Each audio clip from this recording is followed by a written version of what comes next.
ஜீ Tamil Sarigamapa little champs season 4ல் ஒரு contestant தான் புவனேஷ் அவர்கள். நம்ம ஊட்டி பட்டுக்குட்டி புவனேஷ் தான். ஸோ இப்போ வந்துட்டு ரீசெண்டாக சோஷியல் மீடியாவில் ரொம்பவே ஆக்டிவாக இருக்கார். திரும்பவும் ஊட்டி போனதை வந்து அழகாக சொல்லியிருந்தாங்க, பேக் டு ஊட்டி அப்படின்னு சொல்லிட்டு. அப்புறம் இப்போ ஹாலிடேஸில் இருக்கிறதால வந்து அதையுமே அழகாக பகிர்ந்துக்கிட்டாரு.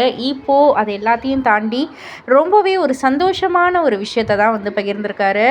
அதாவது ஊட்டியில் ஜெம் பார்க்கில் வந்து ரோட்டரி கிளப் சார்பாக நம்ம புவனேஷ் அவர்களுக்கு யங்கஸ்ட் அச்சீவர் அவார்ட் வந்து கொடுத்துருக்காங்க. 2025க்காக யங்கஸ்ட் அச்சீவர் அவார்டு வந்து நம்ம புவனேஷ் குட்டிக்கு வந்து கிடச்சிருக்கு. ஸோ ரொம்பவே அழகாக பெருமையாக ரொம்ப மகிழ்ச்சியாக இருக்குது ரசிகர்களுக்கு அப்படின்னே வந்து சொல்லலாம். அண்ட் புவனேஷ் குட்டியும் வந்து அந்த அவார்டோட பல ஸ்டில்ஸ் எல்லாம் வந்து கொடுத்து மாசாக வந்து ஸ்டில்ஸ் கொடுத்துருக்காரு. நிறைய லைக்ஸ் குமிஞ்சிக்கிட்டு இருக்கு. நிறைய பேர் அவங்களுடைய வாழ்த்துக்களை தெரிவிச்சுக்கிட்டு இருக்காங்க. ஸோ இதெல்லாம் பற்றி நீங்கள் என்ன நினைக்கிறீங்க? உங்களுடைய கருத்து என்ன அப்படின்றத கீழே உள்ள கமெண்ட் பாக்ஸில் குறிப்பிட்டு சொல்லுங்கள்.